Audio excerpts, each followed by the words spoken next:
Alright, so just got back from a wedding, and you know what, it was really nice, it was really fun. I think it was about 4 or 5 days ago, I think. So don't know when this video is coming out. It might be this week, it might be next week. We'll see. I mean, obviously you're watching it now. But anyway, the whole wedding, it was pretty fun. It was really nice actually, because obviously it's been 2 years, a year and a half, around that kind of time since I've kind of gone out and be able to do a wedding, and just going to one as well. So it's really nice to just go out and just get that feel again, that vibe. And honestly, there couldn't have been a better wedding to have started with, because you know what, it was an amazing wedding, amazing location. I mean, honestly, both the parents or the bride, super nice. I mean, really made me feel welcome, really comfortable in the area, because obviously I didn't know pretty much anybody there. So I came out of it feeling really good and really nice. Also, actually, there was actually something which was super cool that everybody got. This thing, it's literally like a little tub of honey, but it's really a cool little design piece.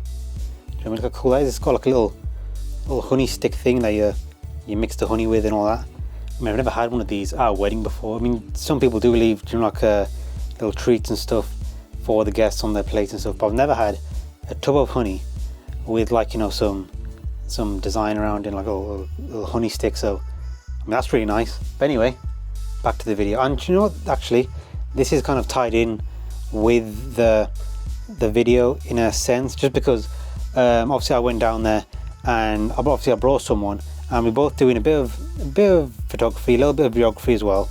And there were some of the shots from, I'm not going to say who it was, but there were just some shots that came out a little bit, just a tiny bit blurry. And I mean, they were good shots, don't get me wrong. It's just there were some shots that were a little, you could just tell there's a bit of blur in them.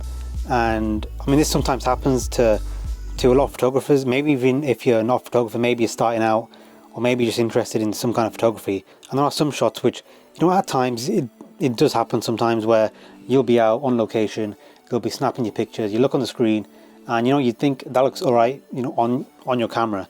You get back home, you get back to your desktop, you're looking through your pictures, and you notice, you zoom in a little bit, and you just notice it's just slightly out of focus, or maybe there's a bit of motion blur in there, and you're thinking, this could have been a really good picture. Now I can't send it off because it's blurry. And that is what this video will be about today. I'm going to show you a very specific technique that will hopefully save your images if they have a bit of motion blur to them. Now, there are some things that it works really well for, and there are some things which it doesn't work that well for. But you know what, we'll get to that when we see the image. And you know what, we'll jump straight into it. So here is our image, and as you can see here, we have the nice little honey pot. But as you can see, this is the raw image. As you can see, nothing has happened with the surface. It's still a bit dirty. As you can see, there is some blur in the writing, and even up where this honeycomb stuff is, around the leaves, and even this fabric material. You can see there is just blur everywhere in this image, and it's not massively distracting, but it is there and you can see it. So let's go in and fix it. So first thing we're going to do, we're going to duplicate this layer, and then go up here to filter, sharpen, and then shake reduction. And next is a window will pop up, and it's pretty simple to understand, but you know what, again, I'll just go through with you. And this is definitely one thing to take note from this video. This one shake reduction tab, it's good. There are other things you can do on Photoshop, but generally, if it's something that's really small, really minute that you want to fix, this does a decent job around most things. Again, when we get into it, I'll show you a little bit more of the pros and cons of it. So once it's opened up, as you can see, you have two windows. You have the one main image and then a little one at the bottom, and you have your scale at the top. And this little box kind of just shows you a zoomed in section of your image, and it shows you the details a little bit more close up. Next, you have this other box inside this main box, as you can see, and that basically what you can do is you just drag that to the section of your image that you want to just pay a bit more attention to.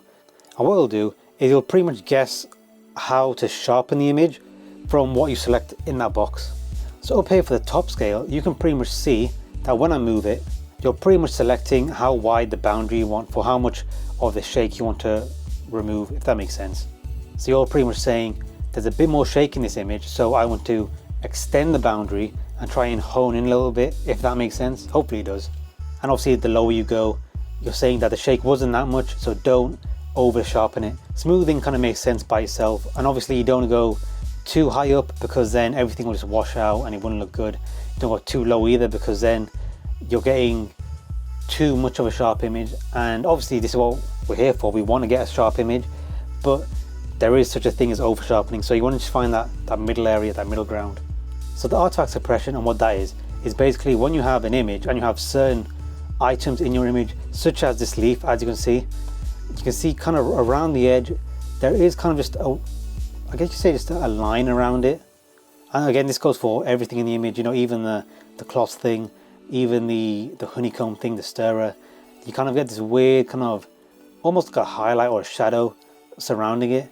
What the artifact suppression will do is it will just kind of close in that shadow, that weird highlight around it. And again, you don't go too high with this just because it will make your image look way too over sharpened. Now, one thing I would say when you're using your shake reduction is it works pretty well for, I guess, generally bigger items. So things like the leaf, it's, even though it's not massive, you know, it's not that big, is it? You know, it's kind of tiny in the grand scheme of things, but in this image it's a decent size. Whereas as you can see here, there is writing on this image and it's done in a really fancy font. Now the font is kind of thin, so I can see the image is kind of picking up and kind of fixing the font a little bit with this writing, but because it's so thin and it's, you know, it's really fancy font, it's not doing it super sharp. So that's one thing to think about when you are using this shake reduction, that you can generally get a pretty sharp image by the end of it, and you would have fixed most of your motion blur. However, there are some things like really fine lines which sometimes you might not be able to fix if it is really thin. Now once that is done, as you can see, here is the sharpened image, and you know, it looks okay. It looks a lot better compared to our first image. As you can see, if I turn it off and on again the layer, you can see that there is quite a difference. And you know, the top section looks pretty decent. Again, the writing does look a little bit off, but like I was saying, this is one of the things that shake reduction doesn't really fix if it's just really thin and really fine detail. So next, what I'm going to do is fix the image a little bit more, just clean up the table a little bit, sort out a bit of the lighting, because I will admit it looks a bit harsh, and just fix a bit of the color in this, and then I'll get back to you with the final image.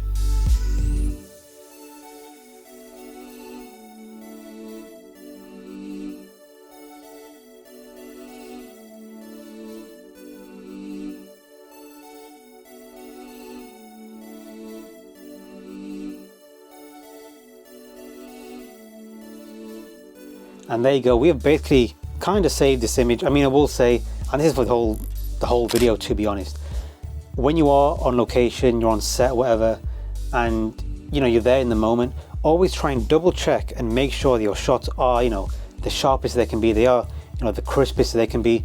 Just because as much as you can try and edit stuff and get them sharp again in your post-production, you can probably do kind of well maybe, but it's always better to get it completely right when you are there, because I mean, then you're not messing about doing all this kind of stuff. Do you know what I mean? Because what if this happens with a lot of your images? That's a lot of time you're using up. And like I was saying, there are some things that work really well with this. So it's the bigger kind of objects, you know, just like this honeycomb thingy, the thing that stirs the honey, that works really well. Even this threaded material on top, you can see that as, you know, as that sharpness has been brought back. The thing that doesn't work so well for is the very tiny, very faint kind of lines and very detailed lines, like the writing here. You can see it's kind of been brought back a tiny bit, but it's not the crispest that it could be.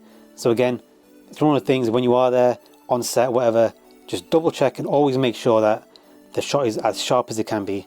But anyway, thanks for watching, and I hope you did like the video. And you know what, hopefully we can get some more wedding stuff, you know, going on in the future, because you know, things are opening up again. Hopefully we'll get some more bookings and all that kind of stuff. We have some potential things going on in the future, which is, you know, it's nice to be optimistic about this stuff. But anyway, thank you for watching. Hope you liked the video, and I will see you in next week's video.